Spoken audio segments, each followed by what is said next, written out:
Vamos saudar também o Augusto, que é o dono do Teatro Comune, onde a gente está fazendo espaço aqui.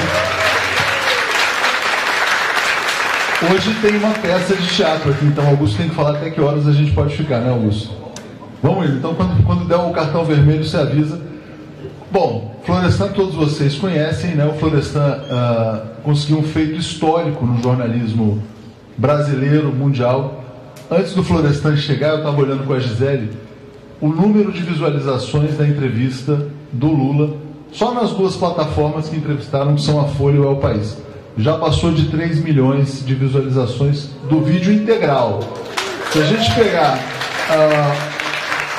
os vídeos curtos que foram divulgados antes, eu acho que esse número já está chegando perto de 10 milhões de visualizações, fora a quantidade de artigos que saiu, enfim, foi um negócio realmente extraordinário, né?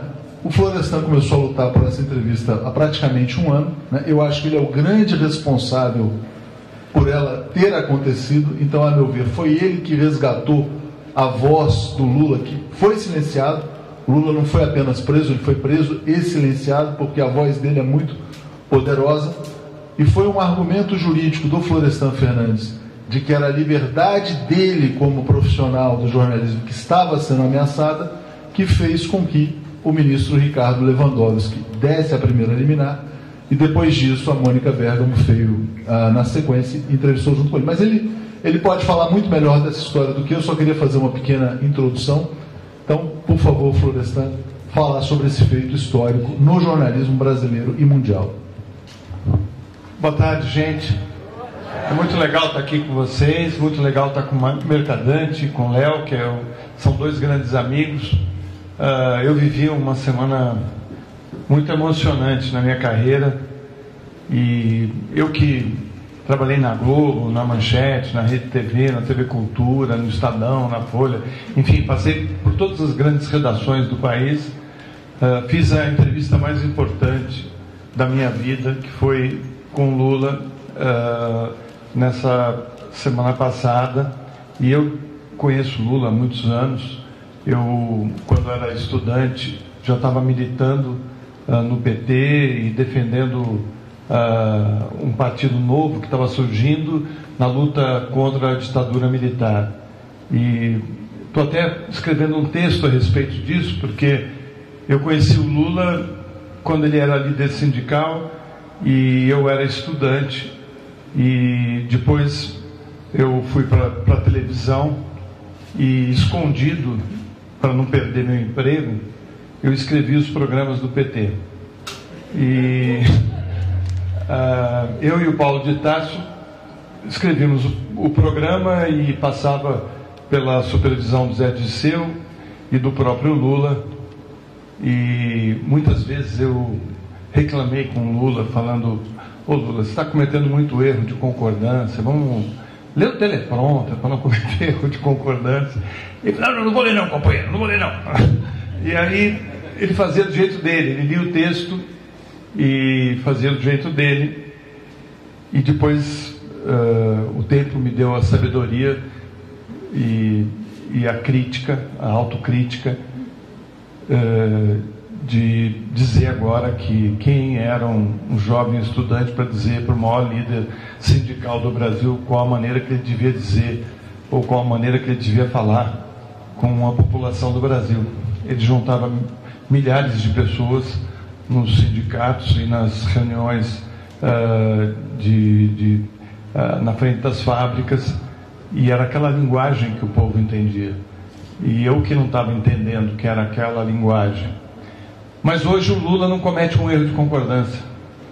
Hoje o Lula chega na frente de uma câmara de TV e fala com conhecimento, não só da língua, mas também da história do país. Ele é um homem culto, ele é um homem inteligente e é o maior estadista que o Brasil já teve.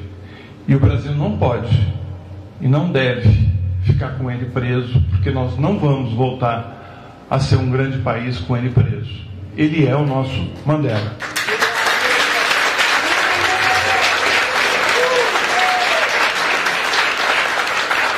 E eu fiquei muito emocionado quando ele entrou naquela sala da Polícia Federal, porque eu não sabia o que eu ia encontrar ali. Ele tinha passado por momentos muito difíceis, que foi a morte do irmão e depois do neto, e eu achava que ele estava abatido, porque não é possível uma pessoa ficar um ano fechada dentro de uma sala, de um quarto, num momento tão dramático da vida dele, num momento tão dramático do país que ele fez tanto.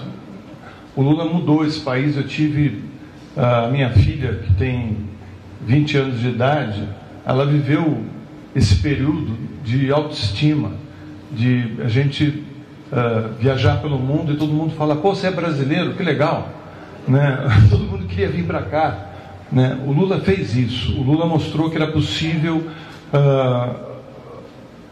a gente estar ali como um partido, como um país do futuro. Não era mais uma conversa de que vamos ser um país do futuro, a gente já era um país do futuro. Então, assim, eu não sabia que eu ia encontrar. O Lula entrou naquela sala e tinha que ter uma distância de 4 metros, ele não podia chegar próximo das pessoas, e era uma coisa muito ruim, muito chata aquilo tudo.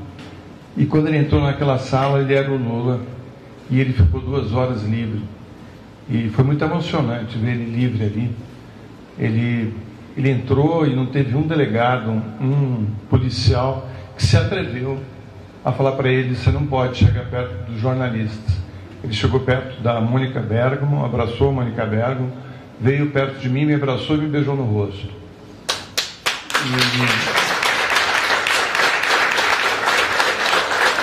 E ele não me beijou no rosto porque eu sou um jornalista que faz jornalismo chapa branca.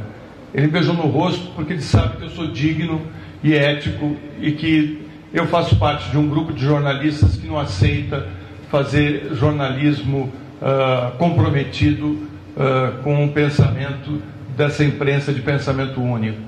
Eu acho que jornalista tem lado, todos têm que ter lado, porque o jornalista que não tem lado, ele não vale nada. O jornalista tem que ter um lado. O meu lado é o lado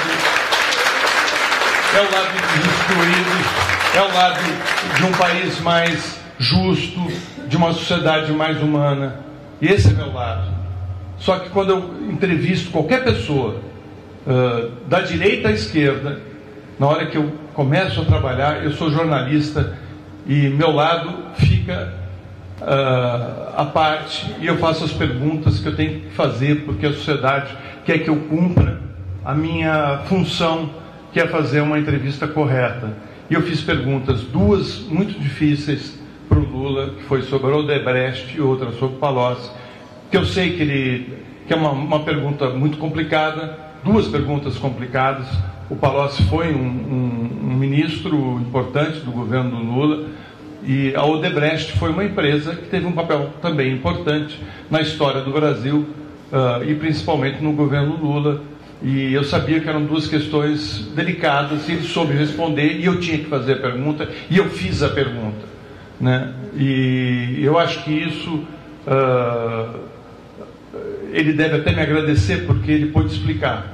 Eu acho que se eu não fizesse essas 2 perguntas, eu não estaria fazendo jornalismo.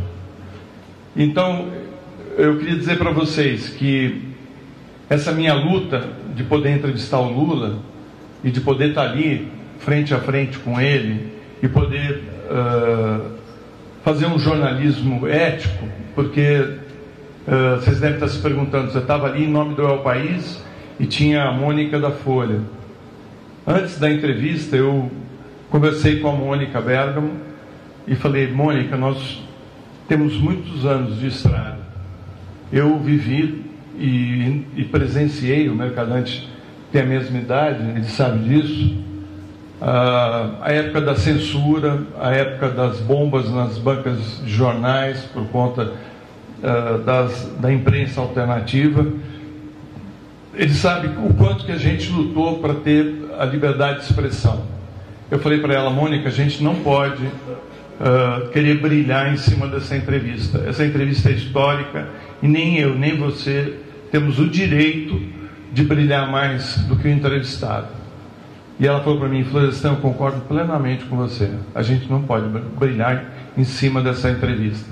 Então a entrevista que vocês viram foi uma entrevista que eu acho que serve de modelo para os jornalistas que estão começando, e muitos me escreveram falando: agora eu sei que a minha carreira pode ser correta, pode ser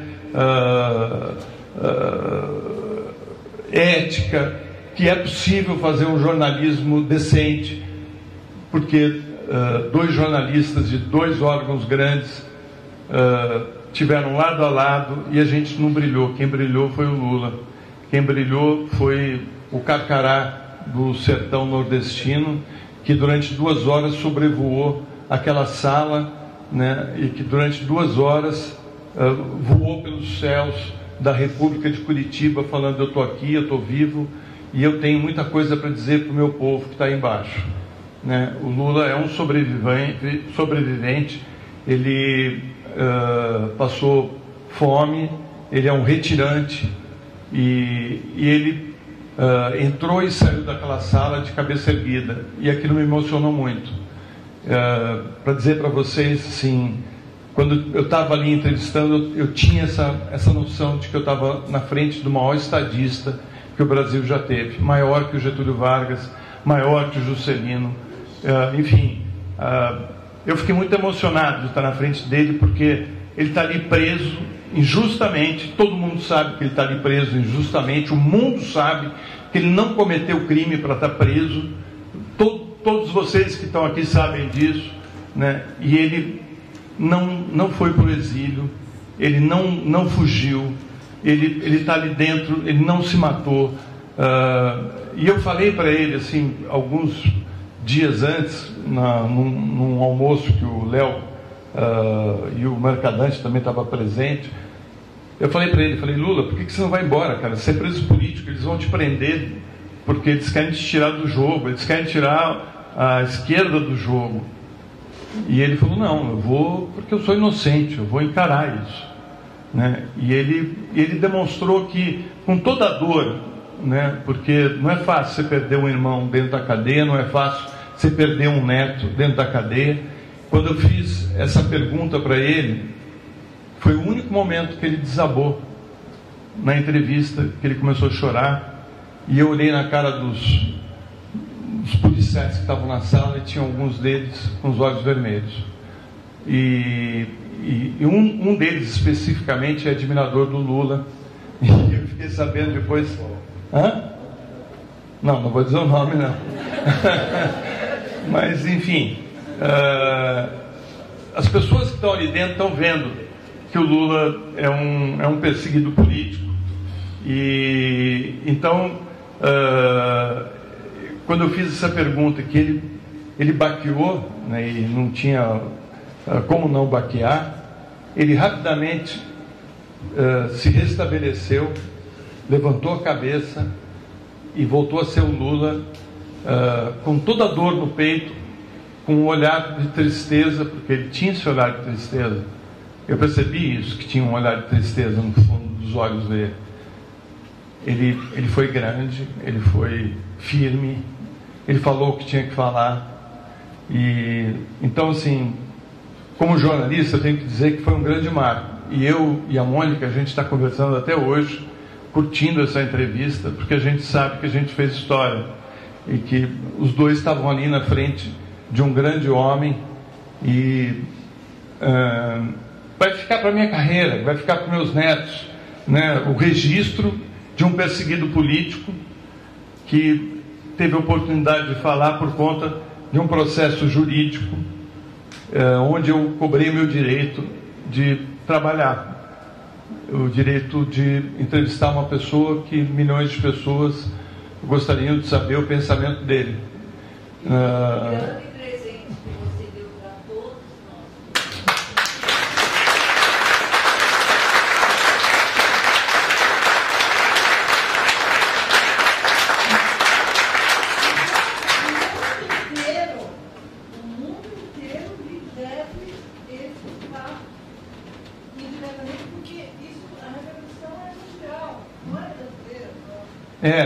A repercussão é mundial. A plataforma do El País no mundo, que o El País é um jornal que tem escritórios em todo o planeta. Ele tem escritório na Argentina, no Peru, no México, na Espanha, nos Estados Unidos. No dia que o Lula deu a entrevista, a maior audiência do jornal foi a matéria do Lula em português. A segunda maior audiência do El País nesse dia foi a entrevista do Lula em espanhol. A terceira maior audiência foi a eleição na Espanha. E a quarta maior audiência foi o Lula em vídeo. Então, assim, o mundo viu o Lula na sexta-feira, menos a Rede Globo.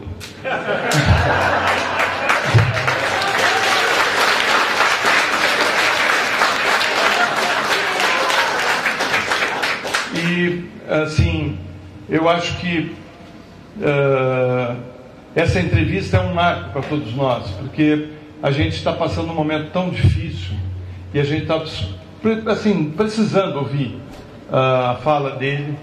E eu acho que o Lula apontou vários caminhos, inclusive falando do Boulos, que estava aqui agora há pouco, né, como uma nova liderança. Eu espero que em breve o Lula esteja livre na casa dele, podendo conversar com a gente e dizer os caminhos que a gente deve seguir. Eu não sei se vocês sabem, mas quando a Polícia Federal entrou no apartamento dele, eles rasgaram todos os estofados do apartamento com faca, à procura de qualquer dinheiro, ou documento ou joias. Rasgaram todos, sofá, colchão, e arrancaram tudo que tinha dentro dos aparelhos de ar-condicionado.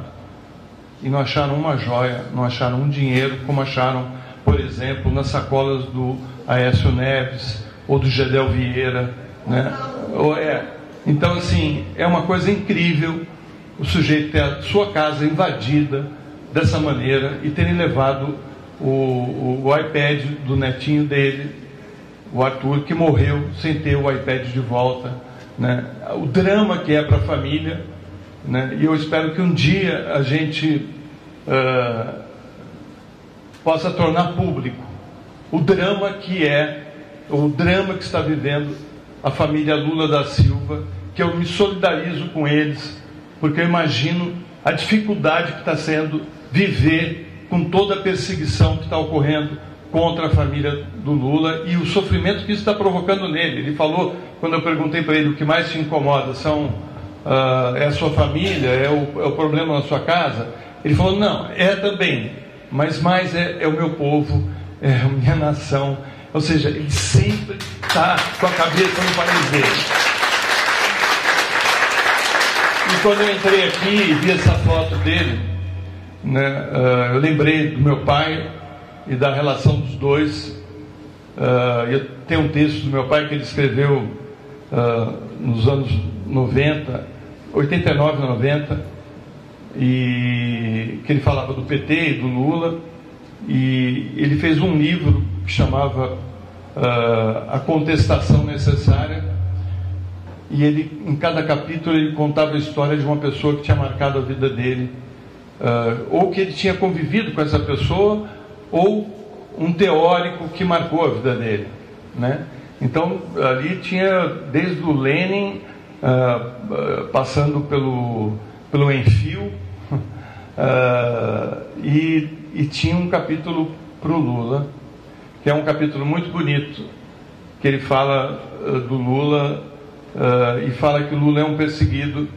Já naquela época ele era um perseguido político, e que ele era um grande líder, e que por ser um grande líder era perseguido e tinha sua vida constantemente cerceada, né? Ele foi preso, ele teve que depor. A história de vida dele é uma história de perseguição. É engraçado que ele termina a sua vida do jeito que ele começou, como perseguido, porque ele é nordestino, porque ele é pobre, porque ele não podia ter chegado onde chegou, né? Só que ele está aos 73 anos, de cabeça erguida, falando que vai viver até os 115, e eu espero que ele viva 115 anos para dizer para a gente o que a gente tem que fazer para tornar esse país um país democrático, decente e inclusivo, né? Como era com ele. Então, assim, eu vim aqui muito a pedido do Léo e do Mercadante, porque a gente está querendo criar um espaço de convivência, e eu acho que é importante a gente se encontrar, conversar, trocar ideias, e talvez aqui no Comune seja um espaço para isso, para ler textos importantes da literatura, do teatro, para a gente discutir política, discutir cultura, porque a gente está vivendo um momento muito complicado de perseguição à cultura e à educação. E se a gente não se unir, se a gente não se encontrar pessoalmente, vai ser muito difícil, porque não dá para ser pela internet. Tem que ser cara a cara, tem que ser com coração, tem que ser com emoção.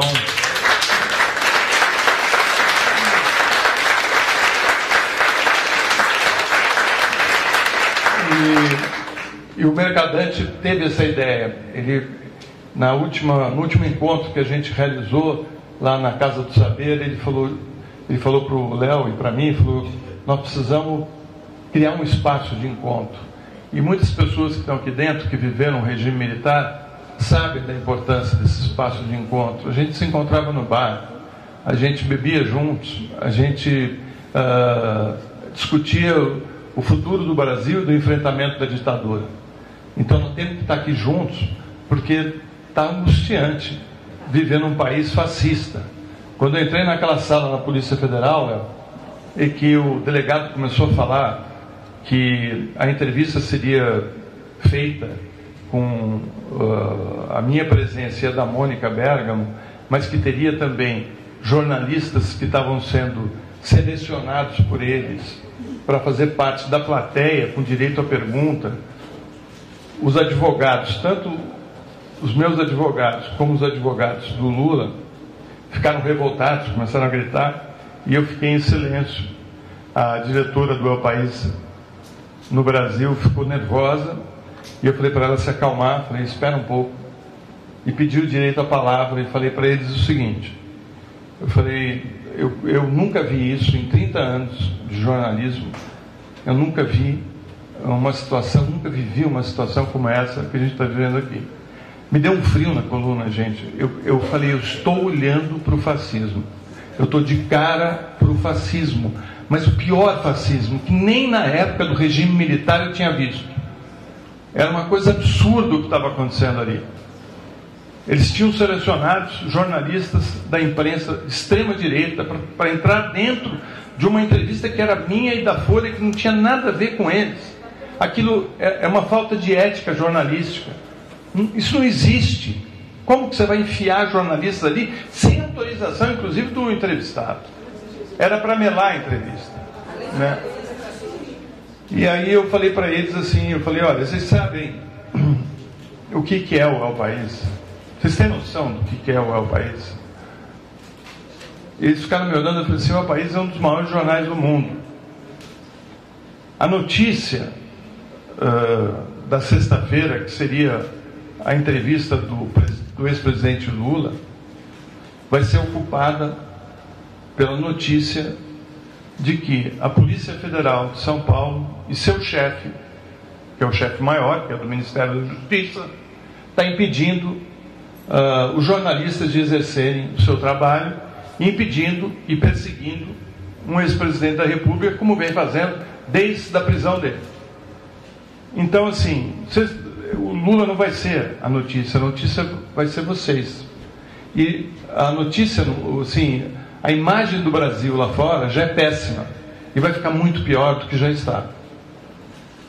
E saí falando, inclusive, para a Mônica, que a gente não devia dar entrevista, que a gente não devia falar com ninguém, porque era isso que a extrema-direita queria, que a gente replicasse para criar polêmica. E os nossos advogados entraram no Supremo e conseguiram reverter a situação, e no dia seguinte a gente estava lá entrevistando o Lula e levando para a população, não só do Brasil, mas do mundo todo, a voz de um perseguido político e do único preso político desde a democracia, né, desde a redemocratização do Brasil. Ele é um preso político. Ele está ali ilegalmente preso por uma sentença que é desprovida de qualquer prova material. É só na convicção de um juiz do interior do Paraná, né, num esquema que nós vamos no futuro talvez descobrir as ramificações, porque o processo que está ocorrendo na América Latina é um processo de destruição das economias e do seu futuro, né?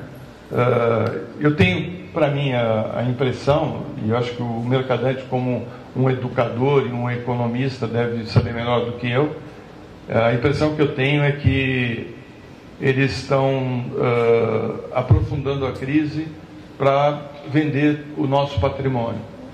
Ou seja, a conta não vai fechar, vai faltar dinheiro, não vai ter dinheiro para pagar o funcionalismo. Eu falo isso para meus amigos que são funcionários públicos. Falo, amigos, se preparem, porque não vai ter dinheiro para pagar o salário de vocês. E aí isso vai justificar a venda de todo o nosso patrimônio. Isso foi criado para isso? Foi criado para isso. Eu tenho essa percepção hoje. Mas enfim, eu estava comendo uma feijoada, o Léo me mandou 3 recados pelo celular: vem para cá, vem para cá. E aí eu larguei minha caipirinha, vim para cá conversar com vocês, estou feliz de estar aqui. E então eu vou devolver a palavra aqui para o Léo. Espero ter contado um pouco dessa entrevista histórica e ter ajudado vocês a pensar um pouco sobre o Brasil. Obrigado.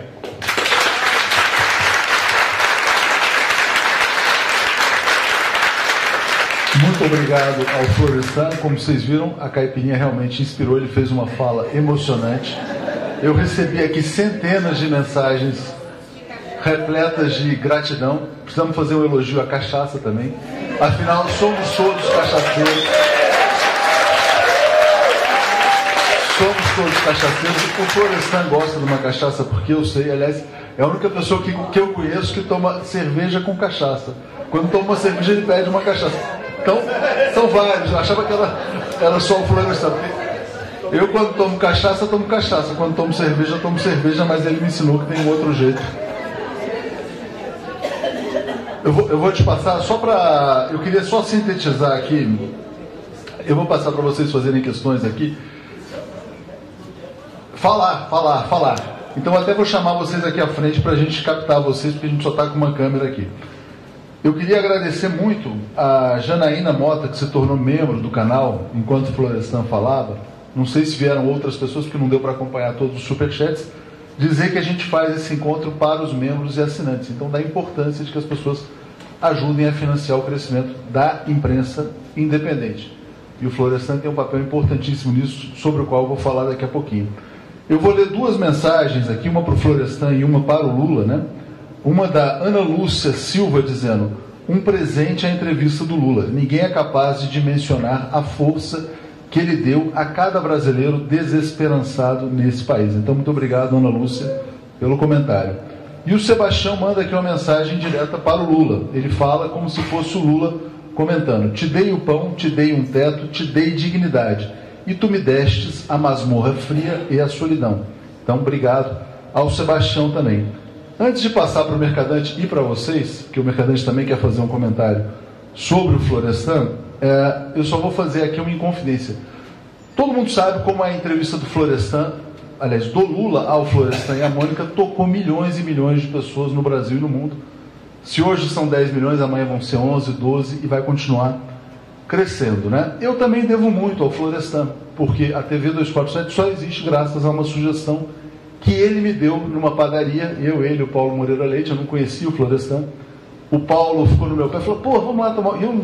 Eu sou sempre muito ocupado, eu estou sempre muito apressado de um lugar para o outro. Tá bom, bora lá tomar um café. E fomos tomar um café, e aí o Florestan queria que a gente fizesse um programa de televisão, e começou a nascer e tal.